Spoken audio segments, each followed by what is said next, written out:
Hi friends, இன்றைக்கி சூப்பரான kitchen tips தான் பார்க்க போகிறோம். டிப் நம்பர் 1 வந்து வெங்காயம் வெட்டுறதுக்கு முன்னாடி அந்த வெங்காயத்தை 10 நிமிஷம் ஃப்ரிட்ஜில் வச்சுட்டு வெட்டினோன்னா நமக்கு கண் எரிச்சலே வராது. கண் எரிச்சல் வராமல் தடுக்கிறதுக்கு இந்த டிப்பை ஃபாலோ பண்ணுங்கள்.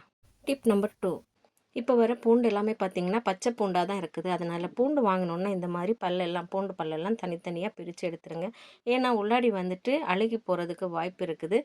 இந்த பூண்டில் கூட கருப்பாக உள்ளாடி பூஞ்சை இருந்தது. அதை நம்ம கண்டுக்காமல் அப்படியே விட்டோம்னா இந்த பூண்டு முழுசுமே அழுகி போயிடும். அதனால் என்ன பண்ணுங்கள், பூண்டு வாங்கினோன்னா இப்படி பூண்டு பல்ல தனியாக பிரித்து காற்று போகிற மாதிரி ஒரு டப்பாவில் விரித்து வச்சுருங்க. பூண்டு கெட்டே போகாது. எவ்வளோ நாளானாலும் இந்த பூண்டு நல்லாயிருக்கும், நல்லா காஞ்சிரும். அப்படியே கண்டிப்பாக இதையும் ட்ரை பண்ணுங்கள். டிப் நம்பர் 3, தக்காளி வாங்கும்போது பச்சை தக்காளியாக வாங்கிட்டிங்கன்னா கவலைப்படாதீங்க. அந்த தக்காளியை ஒரு கவரில் போட்டு அரிசி வச்சுருக்க டப்பாவில் ஒரு நாள் வச்சுட்டு அடுத்த நாள் எடுத்து பார்த்தீங்கன்னா சூப்பராக பழுத்திருக்கும். இதையும் கண்டிப்பாக ட்ரை பண்ணுங்கள். டிப் நம்பர் 4, அரிசி டப்பாவில் புழு பூச்சி வராமல் இருக்க இந்த மாதிரி பூண்டை வந்து போட்டு வைங்க. அப்படி இல்லைன்னா நீங்கள் வேப்பிலையை கழுவி காய வச்சு அதை கூட போட்டு வச்சிங்கன்னா புழு பூச்சி எதுவுமே வராது. கண்டிப்பாக ட்ரை பண்ணுங்கள்.